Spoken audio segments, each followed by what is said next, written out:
Evening all, my name's Adrian, for those who I haven't met, and I've got a cold. I've got man flu, which is the worst thing you could ever have, and far better than anything the girls would ever get. It's going well, isn't it? Yeah. Feed yourself to half the order. So, Which part of that do you want me to tweet? The man flu bit. Okay. Well, as we all know, man flu is the worst disease. Anyway, so I'd like to welcome you all to this evening's event. I think we're very grateful to Luke and the PLA for putting up with us. Yeah. You know, we've been talking for a long time about how the net and how it's changed. And in fact, I was watching the Grand Prix a couple of weeks ago at Monaco, and you've got Coulthard and all those guys communicating now through the likes of Twitter and Facebook and the web. And that took me back to probably about 15 years ago, when I had an argument with a very senior guy in motorsport, and Paul and I were trying to get him involved in setting up this web business. And he said, let my accountants have a look at it. And we spoke to Arthur Anderson's, and this guy came back and said, oh, the web, it's never going to take off. This internet thing, who's ever going to use it? Project to where we are now, it's incredible how it's changed. And you've got the people at the Grand Prix telling you how you can communicate socially. So the world's changed. And I think what we need to do as MSO is start trying to help our customers, friends and colleagues to try and learn more about this, because we live in this world every day. And I went up to Scotland a couple of weeks ago, and you just listen to these techies and what they're talking about and what's coming out of California. It's incredible. It's just, it's exploding. And then you've got the valuations now of some of these companies that are getting back into the billions of dollars for something that's never made a profit. So I think we need to all learn a little bit more. We need to teach our friends a little bit more. So tonight really is part of the start of what we're going to be able to do is put something back in. Now I think we need to do a fire drill, or tell you what to do in case of a fire. So there are buckets on there. What you do. So I know Luke's got to do that little bit to sort of tip the health and safety box. Sarah's going to introduce our two guest speakers tonight. Thank you ever so much, everybody, for joining. I'm really hoping that you get something out of this. We've got two fantastic speakers, Katie King of Zookers, and I had the benefit of going on an advanced course with Katie a month, 6 weeks ago. Absolutely fantastic. I came away from there really learning a lot. And bearing in mind I do work in digital, but there's not much I will glean, but it was surprising. And I think if anybody actually wants to join the session from Katie, absolutely. Well known on the radio circuit as well, and she runs her own media and PR agency. Then Thomas is going to speak to us on Spreadable, and he is an evangelist as far as social media is concerned, LinkedIn, Twitter, you name it. But again, Paul and I went to an event, and that was back in March, and Thomas spoke then, and that was more predominantly on LinkedIn, but that will resonate with you guys unbelievably as well with what Thomas has got to say, because I think as much of us as we know, as much as we do know about Twitter, and we know a lot about social media, but when it comes to actually business to business and how you can tailor that to suit your own ends, it's a muddy field, and it's not so easy to actually tailor that to what you need as a business and to tailor your marketing strategy in that way. And social media is part of the marketing mix. You can't avoid it, it's there, and we need to take notice of it. So without much further ado, I'm going to hand over to Katie, and I really hope you enjoy the next hour or so. Thank you very much. Thank you, Sarah. Good to meet everybody. Hi. I'm trying to help you avoid becoming extinct over the coming few years, as we see in the kind of evolution there. So I'm going to talk to you a bit about social media, but not to jump on the bandwagon just because everybody else is and because you feel it's the right thing to do, but because it will be integrated into your business plan and you'll be using it to hopefully achieve some longer term business goals. Just a brief bit of introduction, kind of a case study, I guess, in why it works. I'm only a 10-man team. We're based in Tunbridge Wells, and we're just about to open a London office in Holborn. We're a PR and social media agency, but we don't. It's not the cobbler's shoes scenario. We do actually practice what we preach. So met with Sarah and her colleagues at the Kent 2020. Today I've been at an exhibition, networking with lots of companies. You know, I'm kind of always out there. It can eat in dramatically to your social life, and we know that. But if you're prepared to kind of practice what you preach and you see the benefit of it, it can be a hugely successful, you know, way of raising your profile. So my becoming a kind of spokesperson on BBC TV and radio came about because I do a lot of tweeting and posting and LinkedIn activity. And that doesn't actually bring me any business leads. It's free. I have to give up a lot of my time.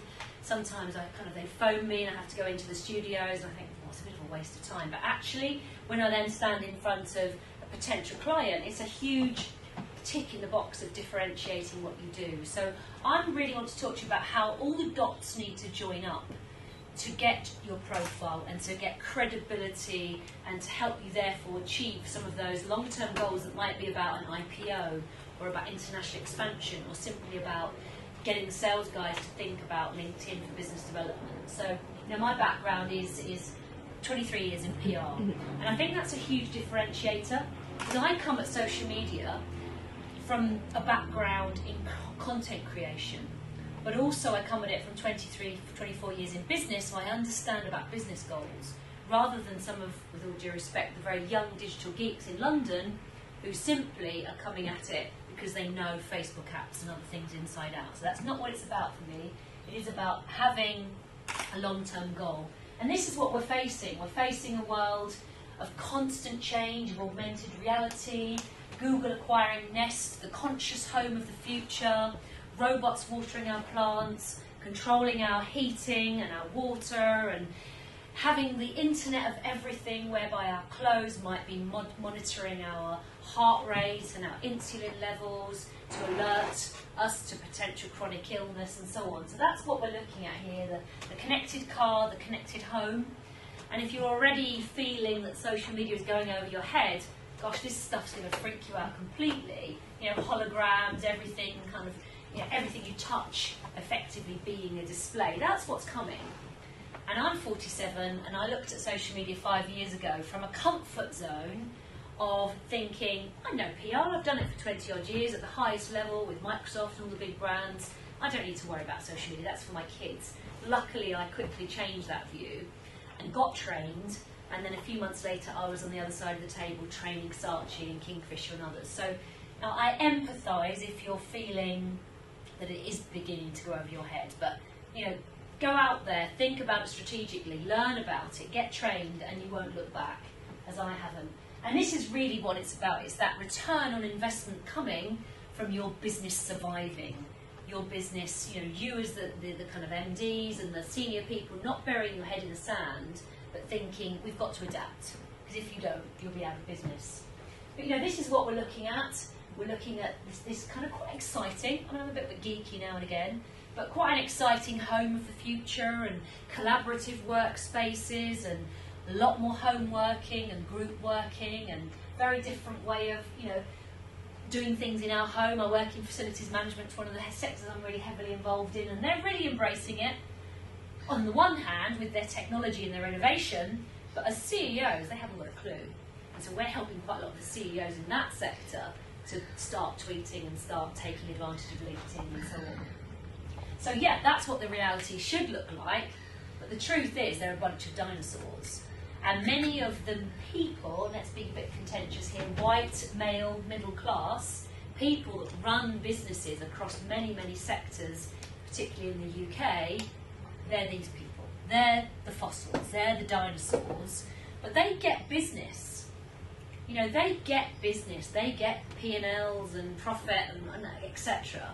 And if we can get these people understanding what it's about, then we're there. Many of them have got successful marketing teams that are already doing this stuff. But it's very tactical, and they don't fully appreciate that it's no longer just about marketing. It's much part of a much bigger thing. And so what they're doing is they're often not approaching it strategically, thinking about it in a very kind of tactical, following the pack, let's go on LinkedIn, let's go on Pinterest because everybody else is on it. And I'm not an advocate of that. I'm not here to preach to you, everybody's got to do this, everybody's got to do that. You've got to analyse how it works for you. But one of the most important things for me is that it's changed in the last year, and people are now appreciating that it is a strategic board level decision that companies are having to adapt to different social technologies. And so our view is, this is an infographic we pulled together, is that social media is now kind of, not redundant, but that's the kind of yesterday's term. And it's about being a social business, which is about social media joining up all the dots around sales, around HR. Think of how LinkedIn has revolutionised the world of human resources. Think of, you know, the need as a board to strategically adapt to this new world, to this new way of bring your own device, hiring people, selling, product development, customer service interaction over platforms like Twitter. So it isn't just about an IT, absolutely about IT, about giving people access to these platforms, about having the latest access and so on. So social media doesn't just sit here. A few years ago it was all about marketing, it was all about, you know, posting. People saw it as another set of 5 or 6 new channels that they could post out their sales messages over these new platforms. That's not what it's about. It's about all these ways, for the first time anywhere in the world, you can connect with people in a 2-way, engaging kind of fashion. And that is about all these other things. It's about great HR. That might be about saving costs. You might actually look at LinkedIn to hugely reduce your reliance on, you know, recruitment consultants. You might be using Twitter for customer service. You might be using LinkedIn groups for your business development. So it's much, much wider than simply looking at it from a marketing point of view. So there's 6 key steps that Gartner have identified in terms of building a successful digital business, which is about a mindset, which is ultimately about buy-in from the top. So it's all well and good the kind of PR and marketing gurus getting it, but if the board and the senior management or the management team of a very small company don't buy into it, you're not going to get that mindset, and therefore the right leaders are not going to be in place to filter that down and for it to then filter down into sales and HR and product development. That's what's really important. To get this centre of excellence, to certainly have a digital strategy, but the digital strategy has to link into the overall business strategy and the overall marketing strategy that might be very heavily mixed in with traditional ways of doing business. You know, like today I've been at a conference. People still do golf functions. People still come to events like this. It's about real people, trust, relationships, people. But overlaying all of this is a social media overlay. So people were at this conference today, and there were Twitter walls, and people were half were listening to me, half were tweeting. People come back from that, they connect up on LinkedIn, they export their connections into their CRM database. So it's that whole mix of social media and real world activity, and it combining with all of the other activities. So acquiring the right kind of skills and building the capabilities. That's really what we're working towards.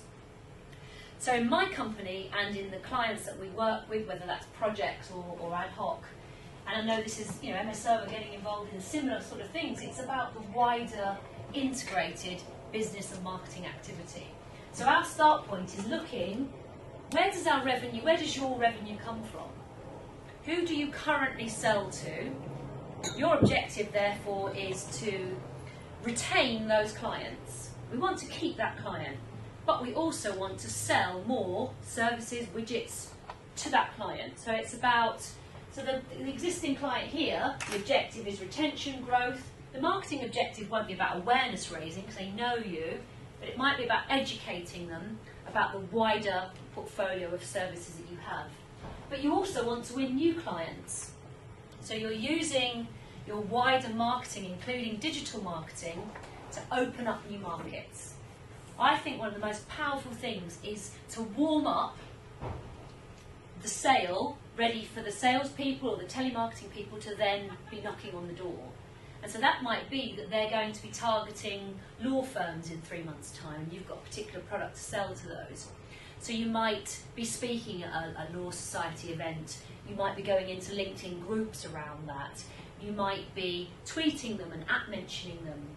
You might have an article in their press, etc., etc. So all of that, what I call profile raising and visibility and credibility and differentiation, is what you're doing with your social media. You're not just tweeting because everybody else is. You're actually lining it up so that when that sales guy picks up the phone, "Hi John, we're both members of that LinkedIn group and I saw you yesterday at the event and Katie suggested I talk to you," and you've got a warm, receptive person who then might be quite happy to meet with you. A little bit of stalking, a little bit of kind of going around the side gate to get to people, but that's really what it's about. It's about relationships, it's about credibility, which is where the PR bit comes in. In a funny sort of way, the social media means that the role of the press has diminished because you can go direct. You don't have to rely on getting an article in the Law Society Gazette to get in front of these law firms. But at the same time, because everybody is tweeting and blogging and self-publicising, who knows who to trust? And so having third-party editorial in a key journal, the Electrical Journal, Law Society, Kent Journals, anything, local government, media, having that helps raise your credentials and your profile. So although the media is not absolutely essential anymore, they're a great sort of barometer for helping you become, differentiated perhaps from the competition. But in here you might want to add your objectives. This might be about reaching out to new staff. So we've worked with law firms, even going back 3 years, where they didn't really believe in blogging and tweeting. They did it because they wanted to appear digitally savvy, ready to merge with a stuffy law firm who saw them as their way of attracting the top candidates, the best lawyers, to a firm that was outside of London. So if you're not in London, it's quite hard to attract the best talent. So at least you should be very visible and out there on your social media. So it might be, as I say, about an IPO, it might be about a merger and acquisition, it might be about growth in sales, or it might simply be about profile raising. So really what we're talking about here is focusing overall on the business goals and seeing how you plan. Doing the listening. Social listening is as important as the posting. And you might be using, and Thomas I'm sure will sort of touch upon this, you might be using some of the social platforms for your market research, to find out what's being said about a certain subject. If you're new to a sector, let's say you're trying to break into the insurance sector or the electrical contractors sector, by going into a group on LinkedIn, you might have 50 connections. You could post something which might be a link to your blog, which you take them to, in a group that has 30,000 members. Or you might sort of be in that group for 3 or 4 months to learn the lingo and find out what the key issues are and the hot buttons, so that you can then address that in your own blogs and in your own posts. So the social listening is as important as being kind of going out there and pushing your own messages. So the analysis, what insights have you learned? What are you going to do with that knowledge? That's the key, is how you're actually going to package that up. Big data is fantastic, but what you do with that data, coming back to my bit at the beginning about being a board member and thinking, how are we going to make informed decisions over the next 6 months about what to sell, how to price something, which markets we should go into? You can use these social platforms as a huge way into that kind of information, which might be quite expensive to buy outside of that. But the key is this one. It's all well and good posting and curating other people's content, but you've got to build relationships.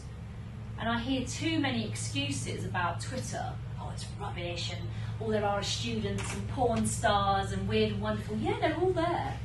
But your little ecosystem of influence, your press, your influencers, your clients, your potential clients, I bet if you search hard enough you'll find an awful lot of them, a big percentage of them on there. And it's those people you've got to follow, engage with, and add your relationship on to the fact that you meet them here today. 3 or 4 of us might connect on LinkedIn and on Twitter. We might not see each other for 6 months, but in the meantime we might send each other our newsletters and tweet and post. And that's really, it's about that just shortening the life cycle of doing business with somebody. Again, one of our infographics here is about the start point and the destination. that destination might be 3 years. Today I've just been at a big facilities management conference, and one of the big players in the sector, a company called ISS, launched on the stock exchange in February of this year. And our work with them for 18 months prior to that was about making them look good online, making them digital, having their CEO tweet, taking stuff onto LinkedIn, getting editorial in the Financial Times, in Director magazine, and all of that combined helped hugely with the credibility, which has helped them list on the stock exchange. But a few people have asked me about Facebook. Facebook now is very much the domain of personal usage, and if you're going to use it for business, you're going to have to pay some money for paid for advertising.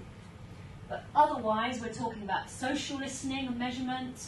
Like I mentioned earlier, the need to have a proper social culture, to be integrated in with all of the other kinds of marketing. Nothing works on its own. You know, you can't just get, even if you've got 30,000 followers on Twitter, the phones don't necessarily ring. They might be fake, half of them. You know, so that's not necessarily a sign. Thomas and I were laughing earlier about vanity metrics. You know, you've got to decide what is it you're trying to achieve, because it might be enough for you to have 100 top prospects that you're connected with, who, when you follow up and you meet them at conferences and you've got credibility through your PR, then you'll start doing business with them, rather than going all out to get hundreds and thousands of followers and likes and connections, when actually they're not the real people that you need to, who are going to buy from you. So it is about relevance, and it is about influence, and it is about being very targeted, very consistent, and absolutely not trying to sell. You cannot sell over social media. You've got to build relationships, you've got to build best practice, which I tell you what is exhausting. You know, Tom, if you look at Thomas and my tweets over the last few weeks, it's 24/7. It's like, because we're trying to kind of build relationships and get my clout score up. Just moving on a little bit. So for me, it is about this. It's about creating an ecosystem of influence. And just a quick case study. I'm going to specifically talk about a business-to-business one now. Not a well-known brand in a sector that's very unsexy. You know, I work in all sectors. I work for Saatchi and for Harrods and Kingfisher, but I've also worked in some very dry, unsexy sectors that are very heavily business to business. And I wanted to pick that on purpose, because you go to all the big conferences internationally, it's all big brands, big marketing dollars. No one's really kind of sharing their experiences at a smaller level, at a business to business level. So this was a company who had no real profile, and we set about helping them through our video department, doing a video blog. This was the September one. The one in June, one of the first ones that they did, went live. It was posted and tweeted on LinkedIn, etc., on their website. Instantly, the CEO got a call from one of the clients in the City of London, one of the banks, who said, I had absolutely no idea that you offered that service. They'd been pigeonholed into one part of their business and were failing to cross-sell to all these other services. So yes, it was a video blog and it was YouTube, it was social media, but it led to sales because it helped educate about that wider portfolio. Things like this, you know, we're talking about you build the beast, you build the social media beast, and you're going to have to keep feeding it exciting food constantly. And one of the little tools are things like infographics. So video is amazing because it's so shareable. Infographics are a good way of sharing information, being, if you like, the thought leader who shares fairly generic information that isn't about your company, but is about the wider industry trends. So you get the name check and you get a little bit of information, quite a lot of effort to get that, but it goes viral and it gets shared. And this was an event, and this is quite hard for you to see that, but this is about a big marketing campaign. This company, with our help, came up with a marketing campaign which took them away from the nitty, boring, gritty of cleaning and reception and manning and security and so on. And what we did was we picked off some big macro business issues like young people can't get a job and facilities management is this thriving sector. So let's get together in a room like this, which we did, 30 chief executives of our industry who compete with one another, and And by the end of a 3-hour session, we will have pledged work experience places and apprenticeships. And they did that, and we had 10,000 of each pledged by the end of the day, which led to a hashtag, which was Career in FM for facilities management, editorial coverage in the Director magazine, which is the Institute of Directors, which is not hard to get. Sorry, not easy to get, rather, sorry. And obviously the Financial Times, which I'm sure you can appreciate isn't easy to crack either. So all of that was part of the event took place, real people, videoed, shared on Twitter, hashtag Career in FM, which was beyond that particular event, lobbying of the press, and that has helped them dramatically in their becoming a listed company. Richard Sykes has been at 10 Downing Street, working with Barclays on life skills and apprenticeships and employability and corporate social responsibility. So it's just a case study in, again, seizing the bigger business issues. And I talk when I train, I know Sarah's been on the training course, as she mentioned, lots of companies, let's say you're, homeopathic medicine, or you've got, is it aloe vera? You could be on LinkedIn, which is not really very business to consumer. You could be working with an organisation that's about, I don't know, it might be a divorce lawyer. It might be, okay, you get divorced, you work with a divorce lawyer, all of a sudden your image becomes more important, so you're into your health and fitness, and you end up managing a LinkedIn group on Facebook and on LinkedIn that has 4 or 5 key people who have a vested interest in a high net worth individual who now needs networking, help about separating out their finances, thoughts about their social life, their fitness. Do you see what I mean? So you start to think about the wider implications, and all of a sudden you're this small little company that's involved in nutrition or fitness, but you join forces with 3 or 4 key people. And that's the drum I'm thinking about banging for any kind of company. Same with electrical contractors. It could be any kind of issue that you take. You work with a few, if you like, part of the food chain in your industry to seize a higher ground. And that gets you connections that through the Trojan horse kind of approach in a way that you wouldn't be able to get on your own. So I think that's what I mean by being brave, picking off some big business issues and using this to kind of build your own relationships. So, it is ultimately about, unless you're in the not-for-profit sector, being commercial, getting return on investment and taking people down the funnel of actually doing business with you. But for me, it's about this at the end of the day. It is still about relationships. And there are only so many friends and connections you can have on these channels who you can then turn into connections. So if you have all these hundreds and thousands of people, it helps if you then go to the networking events and the trade shows and the other places to actually go and meet some of them face to face. Because I have found, exhibiting at Kent 2020 and shows like this, sometimes it's in year 2 where they've heard you talk and they come up and they go, oh, that was amazing, yeah, we agree, and you connect on LinkedIn and nothing happens, because they then see you again and they start to build trust. And that's happened to me many, many times. So don't go into this thinking that instantly the world's going to change. That's why I think it's really important you think about the steps and you have hopefully some quick wins, some slow burners and some long-term business goals that might be about you transforming the way your business is going to operate over the coming year or 2. And so if you make an investment in social media by outsourcing it to somebody like us or getting a graduate in or training somebody internally, don't expect it to happen overnight. And certainly don't expect it to deliver sales for you if you aren't connecting up all of those other things that I mentioned. And for me, one of the most powerful things is to train the sales guys in how to use LinkedIn to data mine and to come up with the right kind of issues and to tap into what somebody they're going to tender to in a month's time is actually doing and talking about, and who their football team is and what they're interested in and what the big business issues are. That's fundamental. And for marketing to get strategically why they're doing it, not let's just do it because it's exciting and it's creative and it's this and that. So that's really what it's about for me. It's about relationships, and social media is really this. It's about staying current, because who knows, in a year or so Twitter might be gone, I can't imagine LinkedIn will be, but you know, Facebook is changing dramatically. So your approach to this, by being strategic and coming up with a great body of content, you're preparing yourself for what's coming down the line. And I would only advise to go on the platforms when there's critical mass on them of people that are of interest to you. So who's going to bother with Pinterest unless you're, you know, into textiles and certain kind of areas? You've got to go on the platforms where your ecosystem of influence is actually there and active, and top that up with all of the other kind of activity.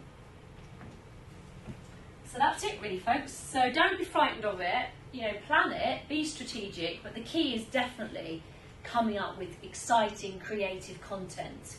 And that's the tough bit to crack. So thank you very much. I'm happy to answer any questions if you want to do that after Thomas's session, or how would we want to do it? I think if we do questions as a whole after. Yeah, Thomas no has problem. done the So videos. thank you very much, and good luck. Thank you, Katie. Well, I think you all agree that was pretty insightful, and it is all about having the social media, not using it for its own sake, and just using it as part of your business strategy. And that is, I think, for B2B, that's exactly where we're not alone. MSO does exactly the same. We have to make sure that we're using social media for our own benefit in order to help us then take our business forward, and that's fundamentally what you've got to do in order to grow. So I'm going to pass over to Thomas now, who's available. He's going to talk about the Rise and Rise in social media. Thank you. Very much. I'm all right to play, Luke. I won't break the computer. Not too late.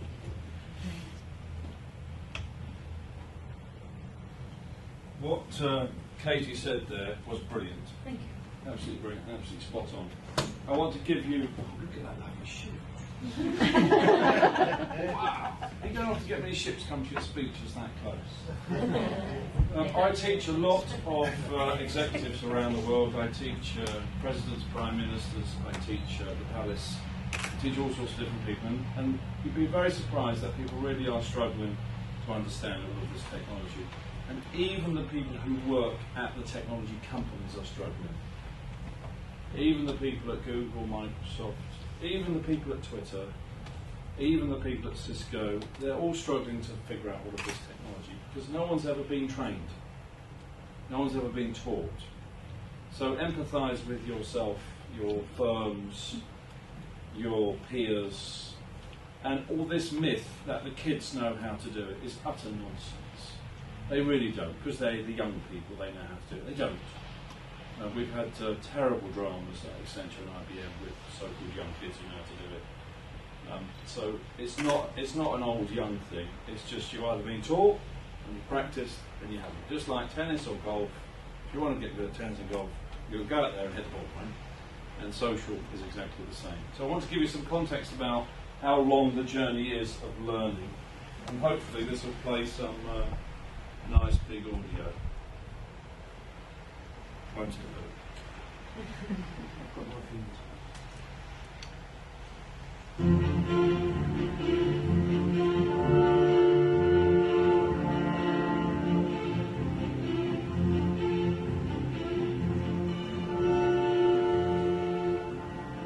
Two things that really fascinate me in my life: building a network, having worked in a large corporation before. The largest one I've worked with was as an apprentice with Sir Alan Sugar in Amstrad, 23 years ago now. One of the things that fascinates me about institutions is the way that they think. And when you sit on a board of directors, and I've sat on the board of directors of a large PLC, QXL Ricardo. Tech company. Technology, you can't rely on it. So what that tape talks about is the fact we're all journeying from a place to another place. And I call the place we're leaving behind a place that I call closed, selective and controlled. And the reason I call it closed is because most company directors are closed. They don't like to let information out about their companies.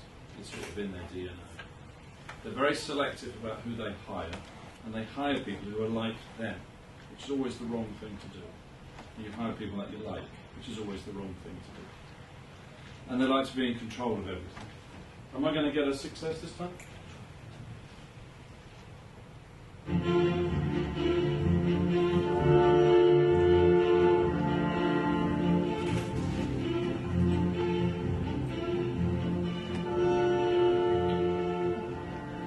Two things that really fascinate me in my life: building a network, having worked in a large corporation before. The largest one I've worked with was as an apprentice with Sir Alan Sugar in Amstrad, 23 years ago now. One of the things that fascinates me about institutions is the way that they think. And when you sit on a board of directors, and I've sat on the board of directors of a large PLC, QXL Ricardo PLC, is the way you have to think when you're responsible for public shareholders in a publicly listed company, and you're responsible for corporate governance, i.e. protecting the value of their shareholding and the operations. And you have to think in a very different way to when you're inside a network. And in an institution you have to be closed, selective and controlling. So you have to be careful what you absorb. You have to be very selective what you absorb and the people you connect with. And you have to be in control of everything, because public policy demands it, shareholders demand it, staff demand it, the law demands it. That's institutional thinking. When you jump into a network, you have to change all of those things. You have to be open, you have to accept everything that comes at you, you have to be random, the disorder that things arrive in your life, completely chaotic, and you have to be supportive of everyone around you. So, I'm very fascinated by the idea of network thinking and institutional thinking. And I think we're transitioning from institutional thinking to network thinking in this century. Bear in mind, there are many institutions that have survived the last 100 years, 500 years, 2,000 years. So there's many institutions that are capable of changing, even though they're often criticised for not changing fast enough. But as they switch from closed, selective and controlling, what I call CSC, to ORS, open, random and supportive, they have to change everything about the way they govern their organisation, their business, the government, even the church, which are classic institutions, or universities, education establishments. And the switch, for me personally, to switch from CSC to ORS took me 10 years. Took me a decade to change, to accept all things coming, be open to all people, at all times, in any situation, to allow a random environment of knowledge and people to come at me at any time, and be supportive of everything around me. That was a big challenge for me, and I think most executives on PLC boards, or politicians, or church leaders will find it very difficult to transition from CSC to ORS. And they should allow for the fact that that journey from institutional thinking to network thinking is 10 years long, and recognise it's there and it's going to take 10 years, and gradually let it absorb into their body as they sleep, because it's really, really hard to adjust. Now you... Okay, so what do you think you heard then versus what the tape said? What did you hear me say on that tape? Change. Change. It takes a long time to change. Takes a long time to change. Change from what to? It would be very easy to say change from old to new, or from wrong to right, but I don't think there's no wrong and there's no right. It's different styles. Yes. Yes, I certainly don't want to say institutions are wrong and networks are right. It's not like that at all. It's just in order to adjust to it, you have to change your thinking to network thinking. And changing to network thinking is not a walk in the park. Even if you're a millionaire, a billionaire, a sophisticated person, university educated or not, it's very hard to change from institutional thinking to network thinking. And I only know that because the people I've taught and coached. Because even when you give them the information, even when you teach them how, even when you test them to see where they are in that journey from to, they still find it incredibly difficult. Even if they've been to a big posh university and got a big posh degree from Cambridge. In fact, often the big posh degree at the posh university prevents them from making the shift. ironically, when they should be the easiest to make the shift. So the shift is quite hard. And I also say on the tape, it took me 10 years to change, because that tape is from June the 16th, 2009. And that came out on that TV show that Mark Sinclair runs. It's called Your Business Channel. And I'd never thought those thoughts before, and I'd never written those thoughts down. They just came out on that tape. And so I've always been fascinated when I look back at myself in 2009 thinking, how did you know that? And I discovered that by accident because I was network thinking. I didn't know those concepts were out there. And so a lot of what you discover, you have to discover by accident, by adjusting your thinking to be network-based. Now, of course, how do you actually do that? There's a super chap who lives in Richmond, a New Zealand chap called Darren Sherlock. Has anyone heard of Darren Sherlock? So most people from Australia are 6'2", play rugby or tennis, right? Darren is about 2'6", and he's a mathematician, and he's Australian, so he doesn't match your typical Australian profile. But he's a mathematician, and he's represented Australia for maths and chess and things like that. And so I asked him, could he write me a questionnaire to help people adjust from closed selective controlling to open, random and supportive. And he wrote me a little 15-question questionnaire which you tick: river, garden, steeple, church, one of those kinds of things. And you can't figure it out. And you get your position of where you are on the journey from CSC to ORS. And then I get everybody to take that test. And then they know where they are. And the good thing on the tape, I say, it took me 10 years to adjust, but I didn't know I was looking for this place called ORS, this place of open, random and supportive stuff. But now you know it's there, you can consider it. And now you've got it in your head, you can say, well, can I have a relationship with that land called ORS? And can I say goodbye to that place called CSC? And I think you can do it in about 3 years now, because I've coached some of the top execs at the FTSE 100. And I'm watching them change, and they go, oh, I'll be able to pick it up in 3 months. I'll be able to do it in 6 months. And they can't, and then they get angry with themselves that they can't adjust fast enough.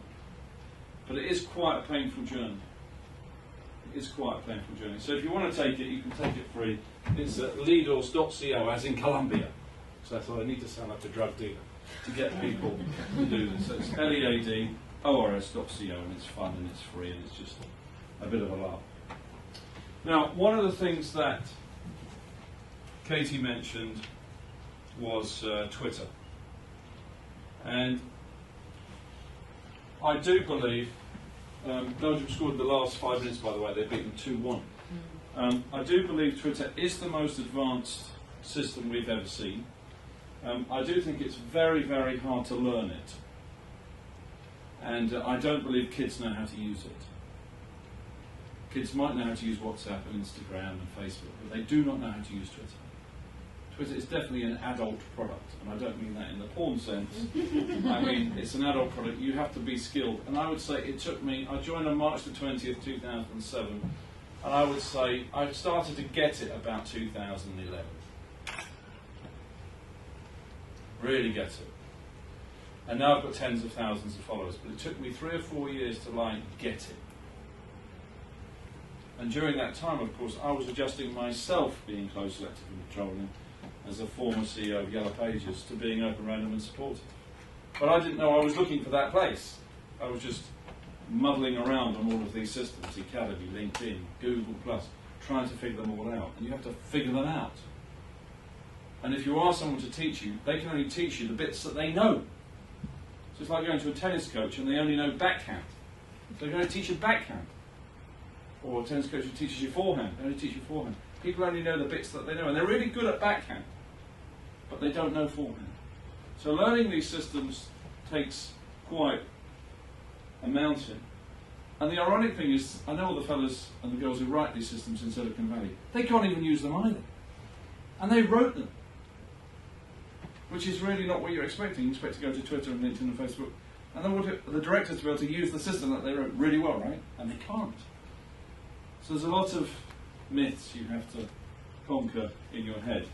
Now, if we look at some things that are current, we know this is the football, and we know the World Cup is on right now, and we know specifically the game between Belgium and Algeria has just finished, and we have a hash Belgium for Belgium.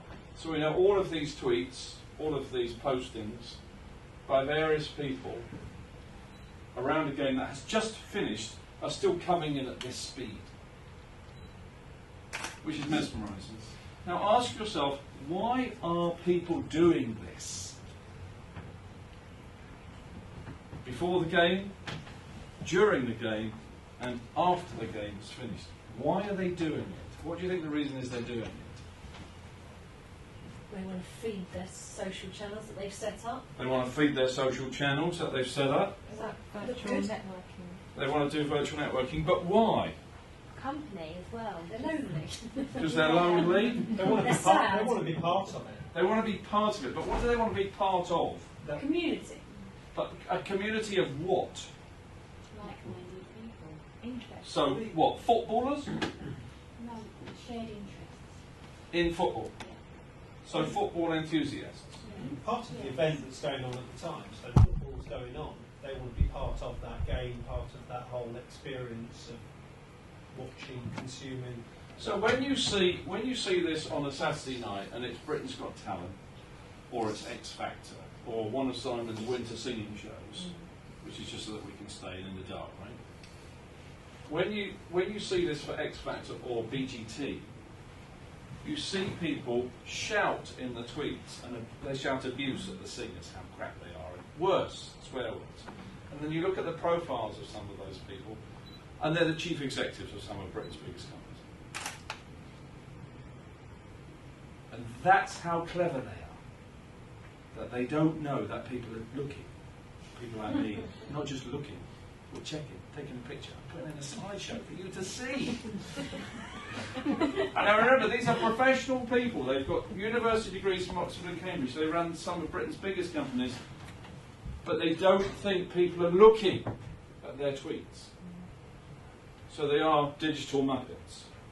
Highly skilled, very well trained, stupid people. Right? And in their defence, they've never been taught the backhand and the forehand. And if you've never been taught tennis or golf, it's hard to be good at it. It's hard to be good at swimming if you've never been taught.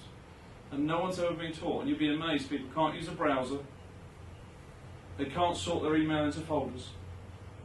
They can't search Google. You'll be staggered. And I'm talking about very well paid people. So the lack of skill and education is widespread from bottom to top, middle, government, everywhere. Now over here we see Port of London Authority, and we see, in comparison, not a lot. In fact, 3 days, 4 days, 4 days, and me an hour ago stepping outside, taking a picture of that logo up there to remind me where I was, and tagging it with the place I am, so I know where I am and what I'm looking at. And that reminds me. And that brands me in this place. And it reminds you of this event. So, the value of these systems is people knowing where you are. And when you're running a company, you're typically running a brand of the company's brand, i.e. the Port of London Authority, and I don't really know what that is, but I know they look after the river. That is the sort of company brand of this organisation or institution. And then you have the products that a company sells, or manages, or names. And then you have this other thing now called your personal brand. The brand of the individuals that work at that company. The brand of the directors who run that company, the managers that run that company. So you've got 3 brands to manage now: the company brand, the product brand, and your brand. And that's made it very hard for people. Because a lot of people don't want to be known online. And the only reason you wouldn't want to be known online would be if you're a criminal. Well, that would be a good reason not to be known online. Or you're in special forces. That would be a good reason not to be known online. Or perhaps you're in terrorism. That would be a good reason not to be known online. But the terrorists are sophisticated. Because if we look at what's going on with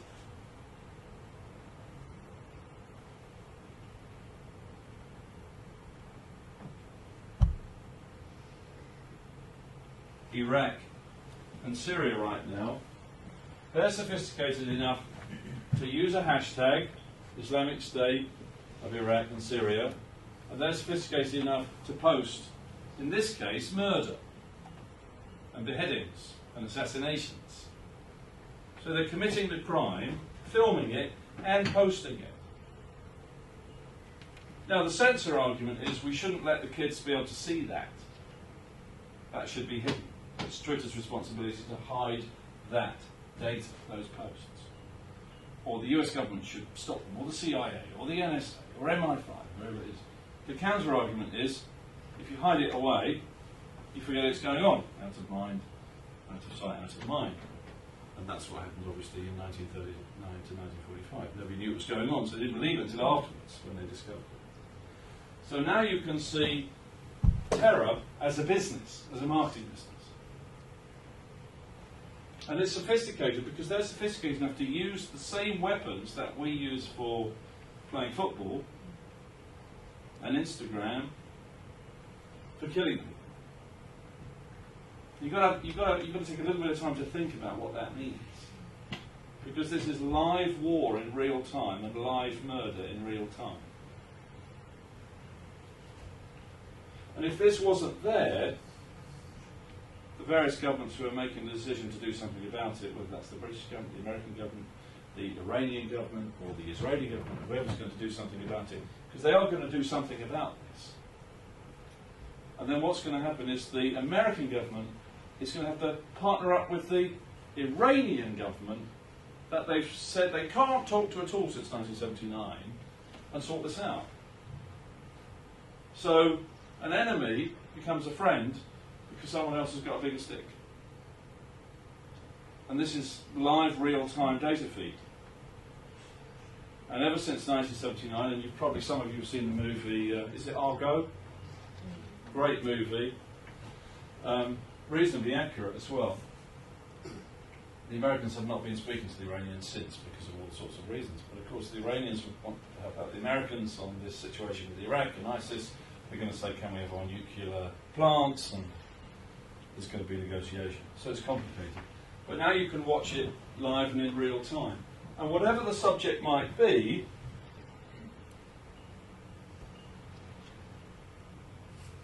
you can see the world live and in real time on these dashboards. And it's free. You don't have to buy any software. It's free. But what you do have is you have to teach people how to use it and how to interpret it. Because what these columns, what you might want to have in your own organisation is you might want to have a column that is all your clients. What all your clients are saying. You might want to have a column of all your suppliers, what the new ideas that they're innovating and bringing to you so you can create new value for your clients. You might want to have a column which is all your staff. And you might want a column for all of your competitors or your shareholders. If you're a public company, you want to see what your shareholders are doing, or your institutional shareholders if you're a big public company, see what they're talking about.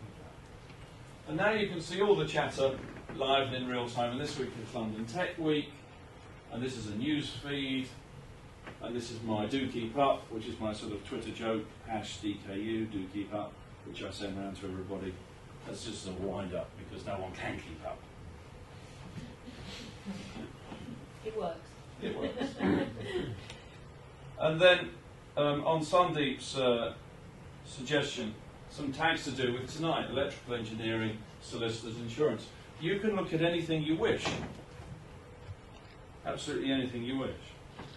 And last Friday, I was at Kimberly Clark. Now, Kimberly Clark make toilet paper, so they're not to be sniffed at. But couldn't resist. So we put one of these, couple of these tags up.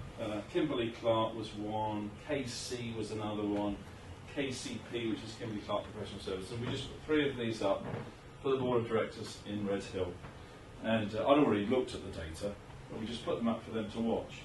And the CEO, Mark, said, well, where did you get all this information from? I said, oh, it's on Twitter. He said, oh, where did you get that software from? I said, it's on Twitter. Yeah, oh, right, okay. Where's all that information coming from that keeps coming by on the screen? Well, it's on Twitter. And then, as they started to load, he saw the abuse in the factories of the company by the staff who make the toilet paper, abusing him, his directors, and all the individuals who work at the company for incompetence of the way they ran the company. Hash Kimberly Clark. So he picks up his phone, Sandra, head of HR, Sandra, you need to get in here, you need to get in here now. So she comes running in and she's equally shocked. Now she's shocked by the fact that people are rude about the company. Because she's thinking, do I have these people sacked? Do I have these people trained? Or do I just let these people know I can see? But the biggest worrying thing for Mark was that he didn't know the information was there, he didn't know how to access the information, and no one on his board of directors knew it was there either. So amazingly enough, most of those directors will be leaving the company during the rest of 2014 because they don't have the skills. And so the thing is, you've got to get trained on these things, just to know how to use them. Because you might want one just on competitors. You might want to identify all the staff in one of your clients and have a stream and just read all their tweets. So if an opportunity comes up, you can say, Katie, why don't you go have a coffee with Susan? Looks like there's an opportunity there. If there's a problem, as Katie rightly recommended, you could use Twitter for customer service. If there's a problem with your product or your service, and someone's complaining about it, you can fix it immediately and ring someone up and say, see there's a problem, I'll send you an engineer around or whatever it might be. And so this to me is what social media is really all about.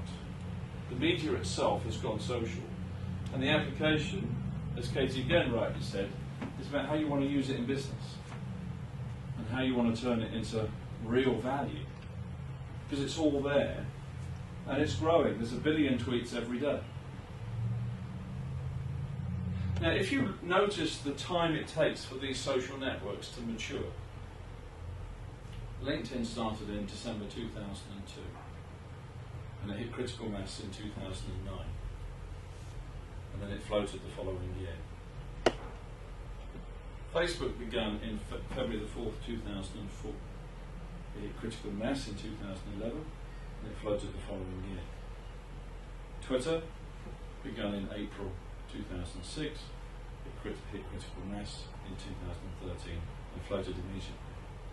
So in every single case of these major social networks, they take between 0 and 7 years to hit a point of critical mass where they've gone through the tipping point, as Malcolm Gladwell likes to call it. Now if that's the case, and that's the case for something starting from scratch, is it probably means for each and every one of you to become like them, to become a network operator, to become a network thinker. It's probably going to take you about 7 years. At the point at which you agree that it's there, that there's a place called ORS, and you're saying goodbye to CSC. It's probably going to take about 7 years to adjust. And Katie began her presentation with, do you want to be a fossil or a dinosaur or something like that? And one of the very interesting characters on the web I find fascinating is this guy.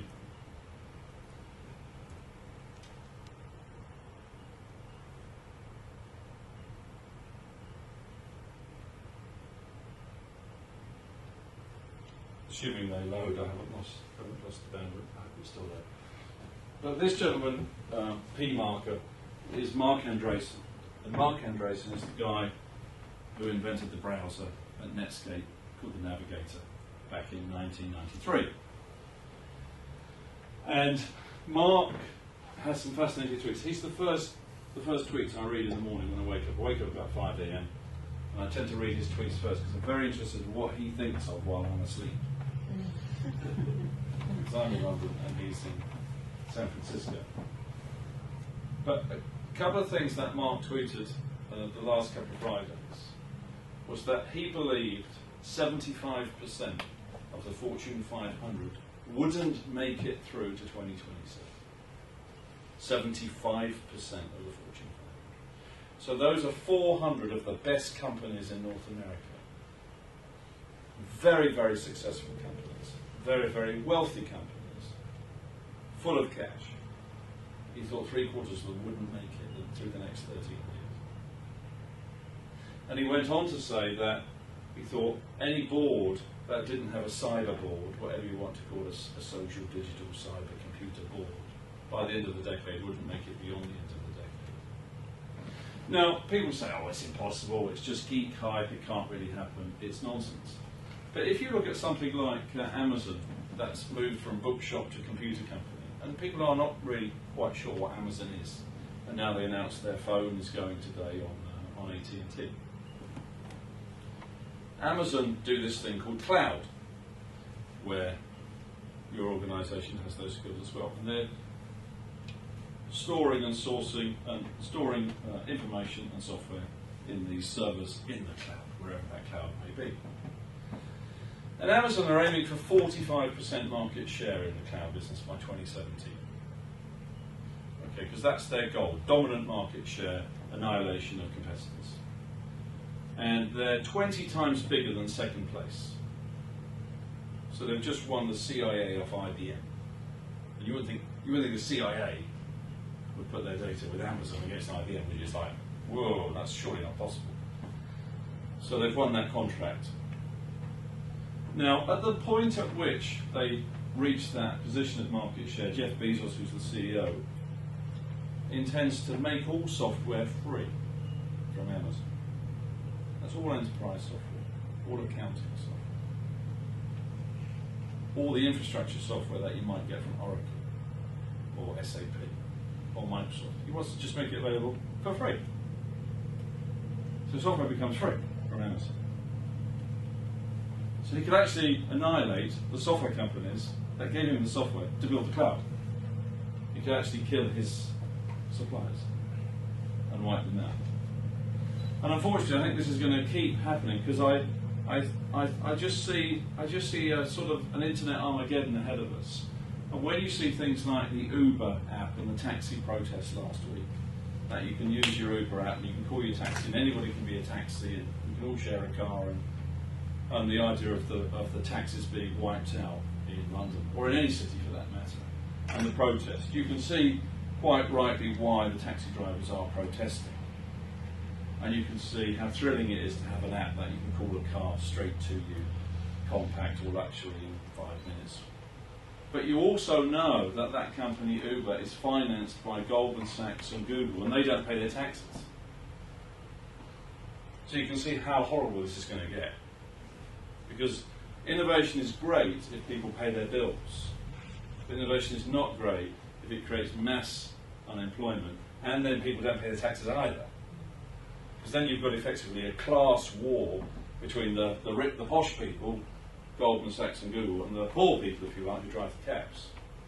And you don't want things like that to happen.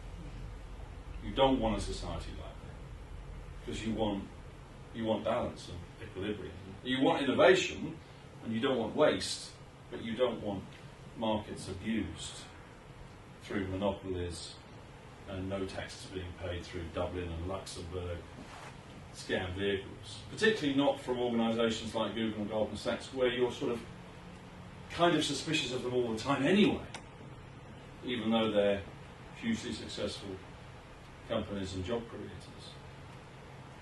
And I can see this happening to many markets.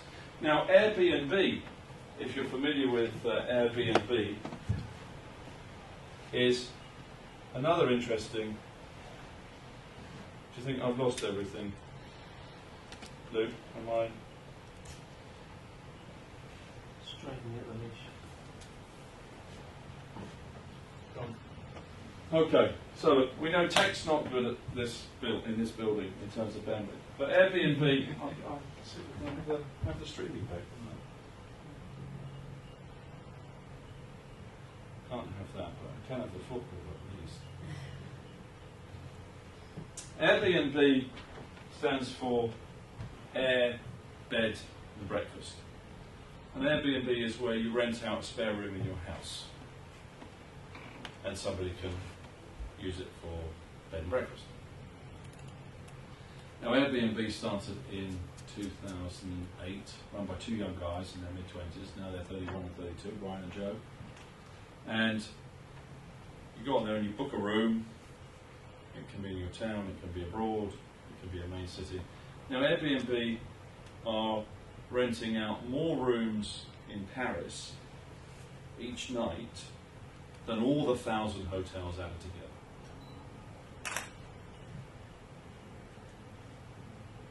Now, in France, there's a big hotel company that you'll be familiar with called Accor, A-C-C-O-R. They have lots of hotel chains around the world. And they've offered Brian and Joe, who are now 31 and 32, $1 billion each for this company, because it's pissing them off. Right? And you know what the French are like? They can have these kids murdered. You know, they're competitive, the French. But it's a real problem. Because this is the same argument, if you have a street of 100 houses, how many drills do you need? Because you haven't got that many holes to drill each year. You might need one drill that you all share. But Black & Decker want every house to have a drill, right? But you probably, if you all shared the drill, you could probably get on fire. But we don't yet do things like sharing drills. We've got our own drill. But this is when you get into the situation back to Uber, where Google have now got a Google car that drives itself and you can sit in it, drives on its own. So it doesn't need a driver. And it's operated by the Uber app that they're financing. So then in the city you wouldn't need a car because you could walk out the front door, you'd call a car will be there in 5 minutes, you get in the car, take you to where you want to go, and it would build your phone. So then you wouldn't need any car parks. And then you've got all that land available that could be returned to either offices or residential or whatever it might be. So there's lots of effects of all of these things that are really scaring and frightening people because we don't know how brutal it's going to get. But I just see it getting very, very bad. Very, very bad this time. I don't see a positive outcome here. Because it's kind of like Silicon Valley is becoming like Al-Qaeda. It's sort of terrorizing business. And they're now attacking with Airbnb and Uber, attacking whole industries, whereas they used to just provide with a nice little app on your phone. Oh, here's another new app to try out. Oh, get rid of that. But now they're attacking industries. And one day they might come after your industry. So you've got to be well prepared and well educated and well defended from these threats. Because these are predatory companies and they can take markets away. And I want you to be skilled and prepared and ready to take them on. And more importantly, ahead of them and carving out your niche of value, wherever your niche of value added is, so that you can defend it and fight on. So that's a bit of blah blah for you. So has anybody got any questions for Katie and Thomas? I've got a question, Thomas, about technology. That you said Amazon are going for their 45% share, and they're going to give all the software away. What's the end goal? Why are they going to give it away? Oh, because it's elimination of rivals. And in the end, once those rivals are gone? World domination. You see, if you're a shareholder in a public company in the United States, is all you're asked for is to move the share price. And the only way you can get market share in a finite market is to take it from somebody else. Because there's no other place to get it from. It's like attention. You've got to take your attention off something to put it onto something else. Like these systems are taking your attention from something you are doing to something. So you can only grow share through theft, through market share theft. And Amazon are very focused.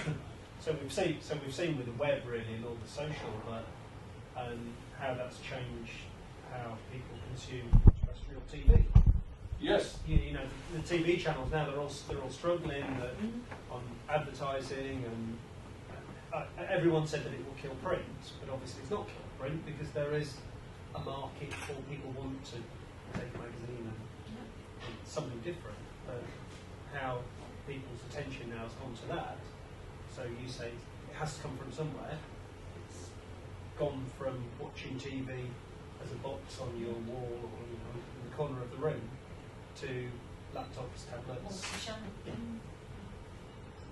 How it's changed, and I know we. But ITV is still doing reasonably well. But if you think about Google, saying compare Google with Yellow Pages, most of the people at Yellow Pages have been made redundant. But there were 20,000 people who worked at Yellow Pages 15 years ago. There aren't any people who work there now. There's only 3,000 people working at Google. So 17,000 people have gone somewhere else. So that's, to me, that's not new growth. And if you add up Google's 70 billion turnover and compare it with all the Yellow Pages 15 years ago, it's 70 billion turnover. So to me, that's not new growth. That's transfer from lots of Yellow Pages companies to one company called Google. To me, that's not new market. That's theft. Now, you could call it innovation and cleverness and maths and sophistication and so on, but that's not new growth. And my worry is when that starts to become a mass wave in every market, it just has a big unemployment line behind it. That's what I fear. So I can't see how you counteract them because they're so strong. I don't know what you think. No, I agree. No, I completely agree. So, Katie, in terms of time then, so Thomas is saying time's got to come from somewhere. If you're a small business or an organisation, you've got to put some effort into your social. Where does it come from? Because if there is only a finite amount of time. I know the answer to that. Go on. The problem is everyone looks at social and says it's incredibly time consuming, we don't have time for it. Because it's so under the microscope and it's so measurable. But many of the things that they've done for many, many years in their marketing armoury haven't been measured and they don't actually question. So the time has to come from an analysis that says what works. So on my matrix, I didn't go through it in detail, but where are my clients, prospects, potential staff who want to hire, potential partners, and what are they influenced by? And I've got to put my time and effort and my content and my differentiation onto those channels. And that might be a mix of face-to-face and virtual and social and so on. And it means you have to keep going the extra mile. You know, I'm expecting more of myself and my team because we're in a constantly changing world. They have to all work a bit harder and a bit smarter. But on the whole, we are going to the places where these people are, and we're no longer doing some of the things we might have done a few years ago because they're no longer viable. But is there a percentage of time that someone's worked out to say if you invest 4% of your time into this? No, because that would change No, in there's every no sector ROI. and every company. I mean, there's ROI in terms of all the tools that we're showing you here are very measurable, but, and we've been talking about this online in the last few days, like I said in my talk, it's all well and good saying, well, okay, well, let's invest and by Christmas we want to have 5,000 followers, but actually we really want to warm up those 20 companies that I then want to go knock on their door and do business with. So it's a kind of mixture of numbers game and actual real companies that want to go after and influence. And I can put a finite kind of time on that says I want that IPO in 2 years, or in my case, by the time I'm 50 in 3 years, I want to have been acquired, or I want to have a trade sale of some sort.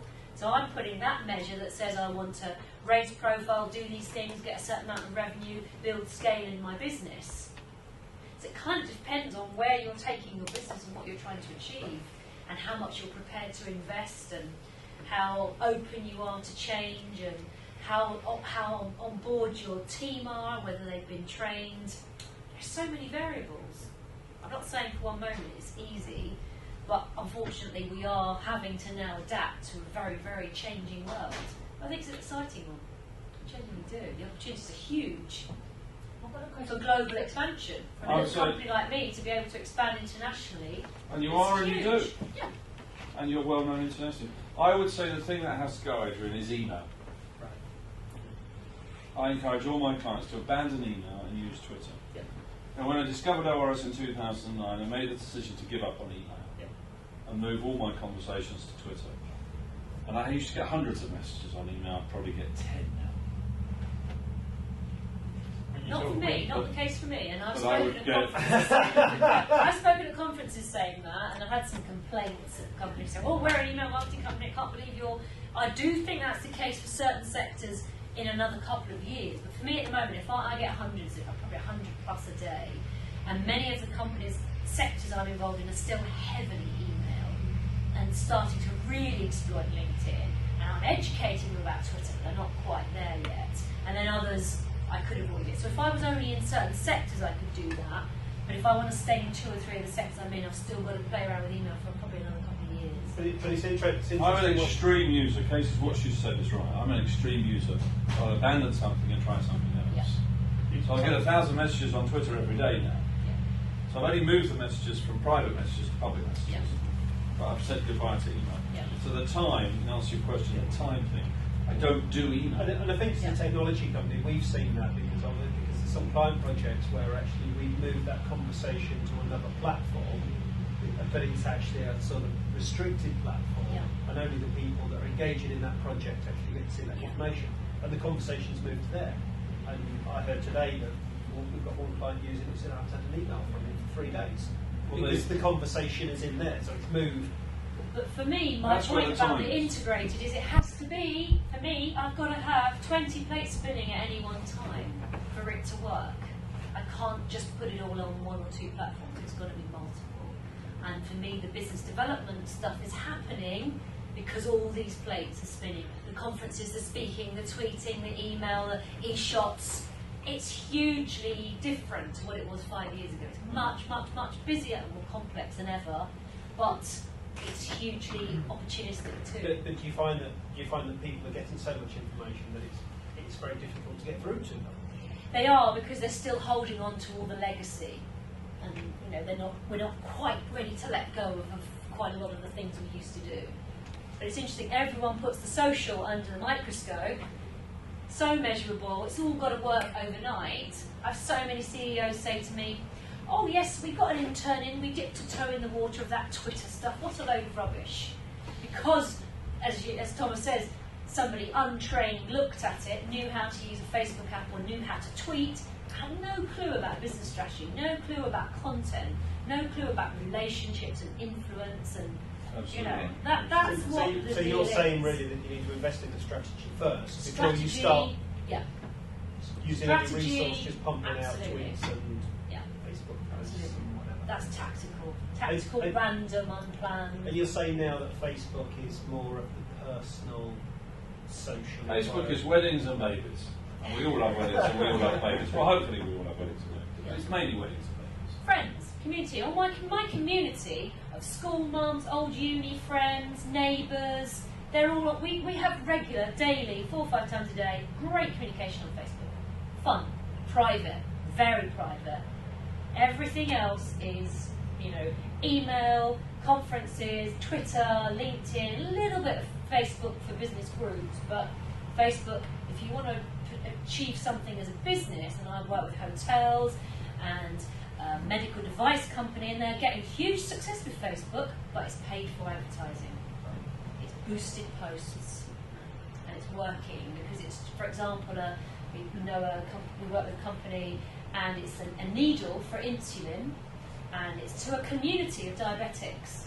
We're doing Facebook recipes and all sorts of funny things, and we're paying for some boosted posts, and we've hugely increased their So our likes. business is piggybacking onto those groups and saying we can offer you something. Because it's paid for, mixed in with the right kind of content, and it's a style that's very much for a consumer audience. Many companies come to Facebook with their business-to-business salesy hat on, and it doesn't work. It's about There getting are a also- strategy in place first before Yeah. you start dipping your toe Yeah. into getting the graduates on board. Definitely. There are also clearly LinkedIn people, Facebook people, Twitter people, and they're not the same people. No. They're not the same. And that's what I don't. I mean, They I behave use differently, they I think use differently, this. they post differently. TweetDeck and Hootsuite are brilliant for scheduling, for this social listening, but to post on them is difficult because the tone, style is so different across those 3 or 4 platforms. So I personally use this for scheduling and for this kind of analysis, but then I post directly in the platforms because for me the content has to be different, packaged differently. I don't know if you do the same, but style and content and hashtags and the whole kind of packaging of it, for me, this has to be quite bespoke. You talked about international Yeah. exposure. I've been talking to companies today who they're developing a new product that they're going to launch globally. So okay, we all know Twitter, LinkedIn, Facebook. Do they all work equally around the world, or are there other social media platforms that we just don't use in the UK that they might use in China? China completely different Yeah, because China, they're banned, so they have their Weibo and their Renren and those sorts of platforms. China's a whole new ball game, but on the whole, many of the ones we're talking about are international and in multiple languages and so on. But let's not forget blogging and still, of course, your website and video. YouTube, huge. Thomas, first thing it shows a YouTube video. We have a video production team, and it's all about incredible content on video for LinkedIn, for Facebook, for Twitter. Video is massive. So your own websites, your own blogging sites, your YouTube, your slide shares, all of those are really important as well. Google Plus, no one's even mentioned Google Plus. No, it's interesting, isn't it? I like Google Sorry. Plus, but people don't seem to like it. I like it. A lot of people don't No like one's it. on it. Like you, I've got thousands of connections. No one's on Google Plus, and yet it's so important from an SEO point of view. But we don't put Fantastic nearly for enough. blogging and SEO. Fantastic, but people just As a community, though, I just don't find my communities on it. no. But it is good. It's still important to schedule to it from an SEO point of view. It is, yeah, it is. Sorry, do you want us to break for some? Yeah, it's not really. I haven't actually got a question, but it's more of agreeing with you. Since I've been at MSO, I've realised I've got onto my personal Twitter, and the people that I've connected with on Twitter and through work as well. Last week I saw Luke for a meeting, and when you talk about visual marketing, you put a photo up instead of just the tweets. Yeah. It's so much. It has so much more impact. Absolutely. I just took a picture of outside. It was a sunny day. Just said something like, "Had a great meeting." You've got to do one of me in case yet. Yeah. I want one that view. I'm not going to get that very often. Yeah, great. No, but I You're had actually that. quite more and more. LinkedIn is becoming very Facebook in its look and feel because everyone wants to watch. We're someone mentioned the saturation. People are so saturated, and we can watch a 3-minute video that can tell us what we would have had to read a 10,000 word white paper on years ago. Years ago, my PR was all about heavy tech white papers, detailed 20,000 word articles. Now people do not have the patience or time, so they want short sound bites and tweets and small posts and short videos. Because that actual tweet, that picture got over 400 views because I get a weekly update.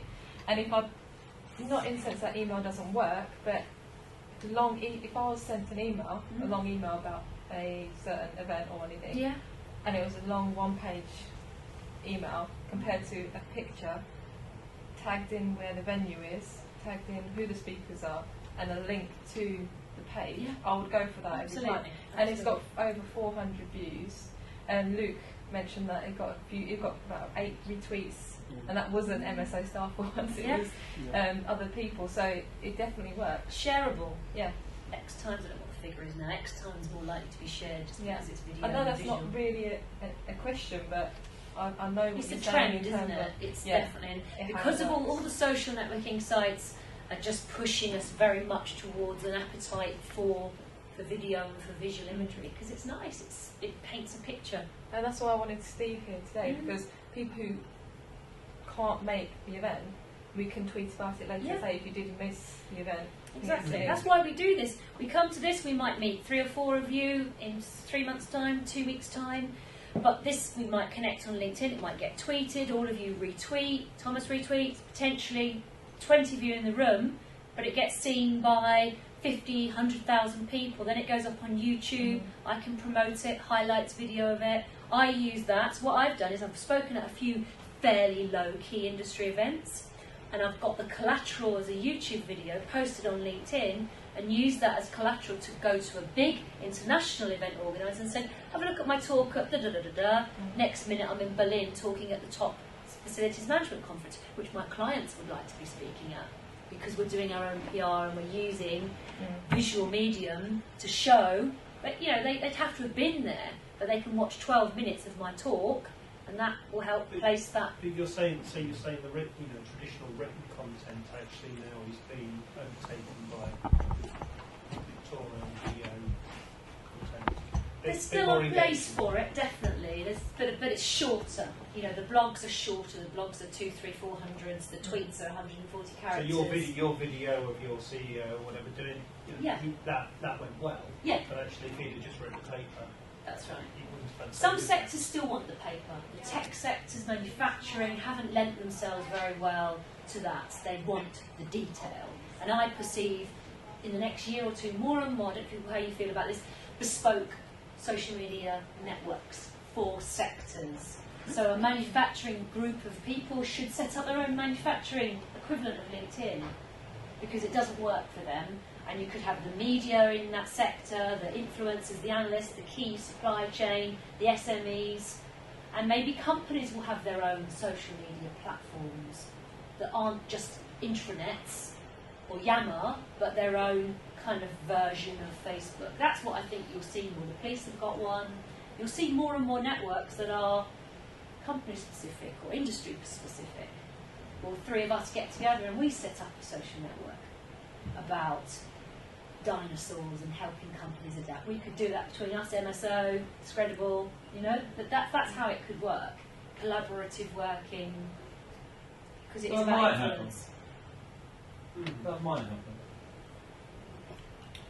I'm more fascinated by the hashtag than anything else. I think the hashtag is much more significant than we realise. Can I ask one question? But I think, sure, go ahead. Sorry, practical question. Surely where you said you don't do email now, you've moved it all to Twitter. Yeah, I if think you go you about also said 10 a day. it's not direct messaging, they're public. I've just looked at both of your Twitter accounts and you've all got thousands of followers and following. On your timelines, how do you keep track of sorting out Don't- people in the chat? Don't bother. You Don't said I find it a doddle. you said the first thing you look at in the morning is that 5 o'clock. Mark's. Mark's tweets, yeah. Are you going straight to their Twitter account just to read their tweets? Yeah. I just run it on a stream like that. I have 12 of those streams. Because on a big thousands of screen. followers you've both got, keeping track of. But you see, the Comes thing back, is, to, comes back to why am I bothering? Because if you know how to use it, hence Tom's going on about the training, if people want to get my attention, they message me.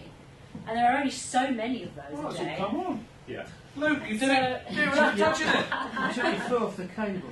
So the stream is secondary, because the stream Somebody could stop be, watching I might be following back thousands of people that frankly I'm not that interested in. The Yeah. etiquette says I will. Yeah. Those that actually do want my attention, they will mention me and I'll respond.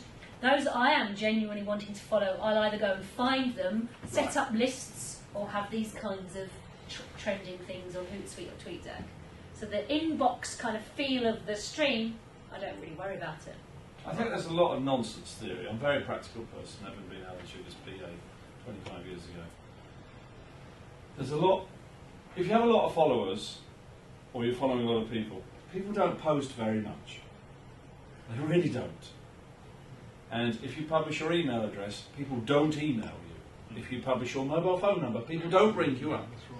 So I publish my email address for you and say, email me anytime, phone me anytime, none of you will do it. I could pay you to do it and you wouldn't do it. So people don't send you anywhere near as much information. And this theory that we're overwhelmed with data, no, we're not at all. It's an absolute doddle keeping up with this stuff. The thing is, you haven't practiced it like how I have. I've practiced it for years. So I find it a doddle to observe. But it's become Right. business for you, hasn't it? This drives This revenue is for you. this is my But feed. that's what I mean. So for you, that drives revenue. I'm doing it because I win business from it.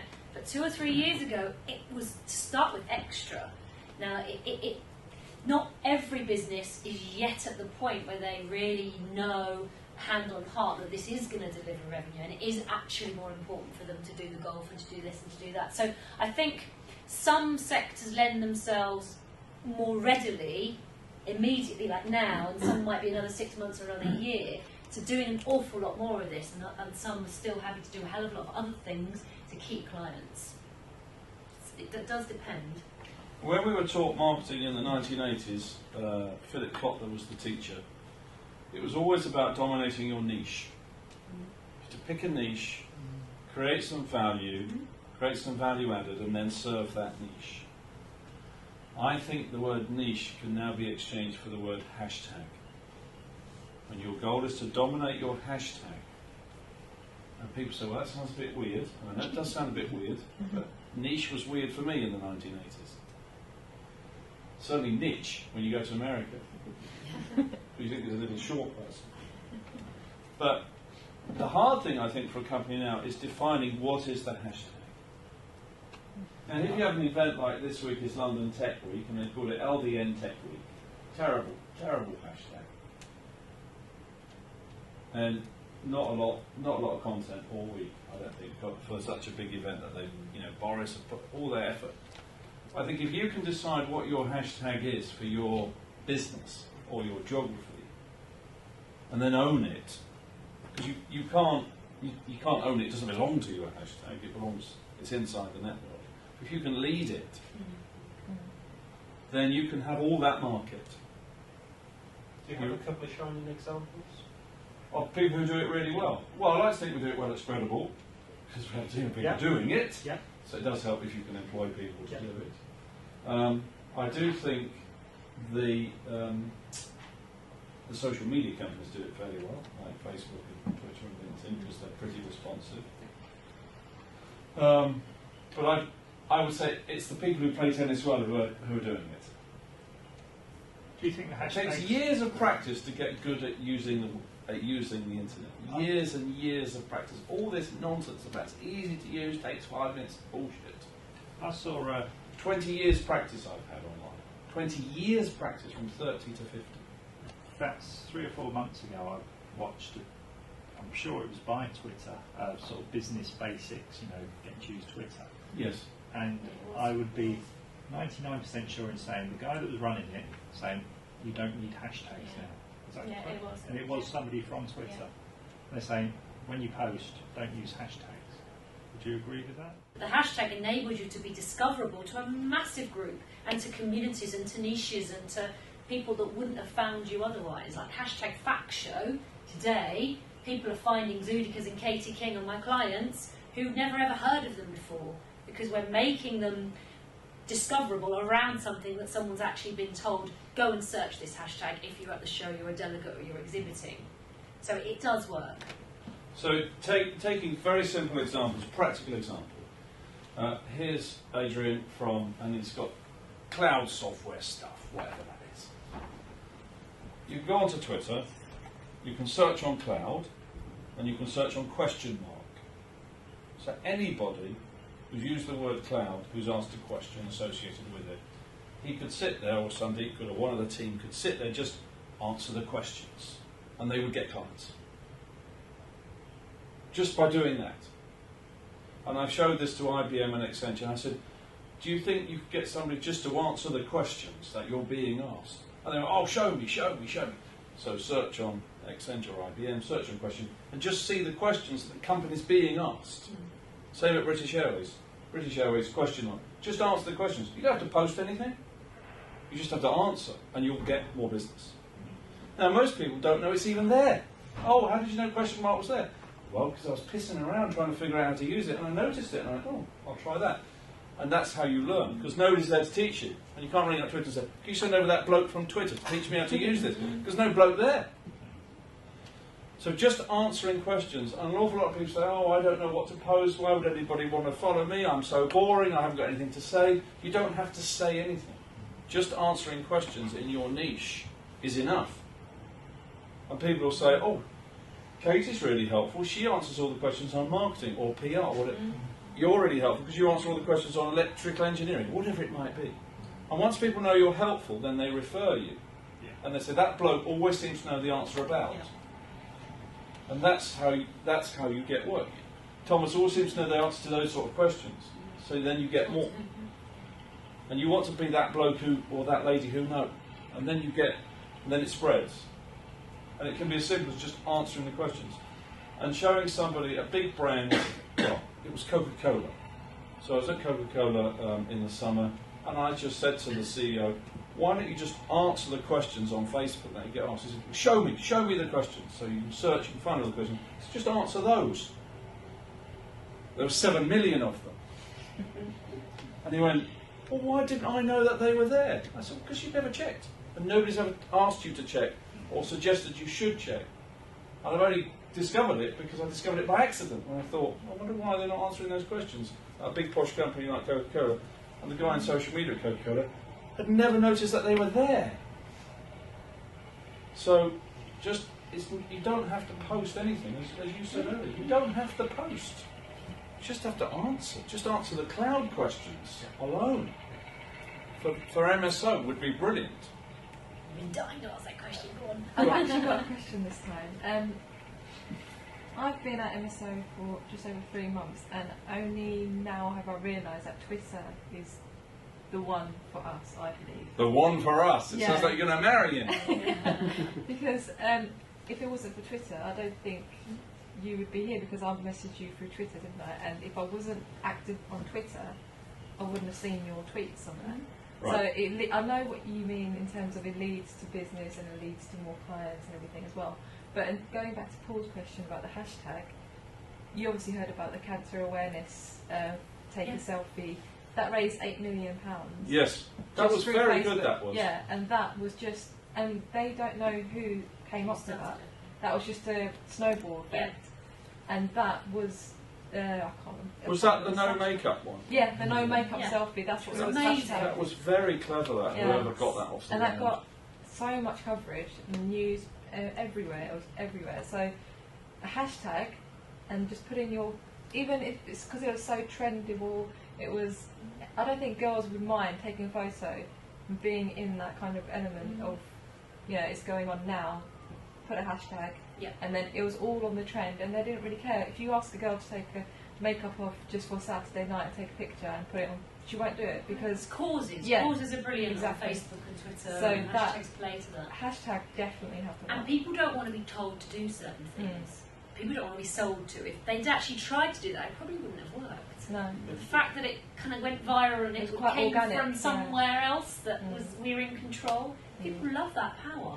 Well, I'm very close to time, Yes. everybody. So, bye, Yeah. Buzzer. I'm sorry to Sounds cut good. in. No, it's fine, But we yeah. have got some food refreshments next door if anybody wants to Right, have a very chat. good. Sounds Want good. us to carry it further, but just say thank you very much. It's been fantastic. Are we going to get a big selfie in front of that Yeah, water? Big yeah. selfie, come All on. of us. It doesn't happen very often. You don't get selfies in front of water. It's worth. It could be 1,000 retweets on there.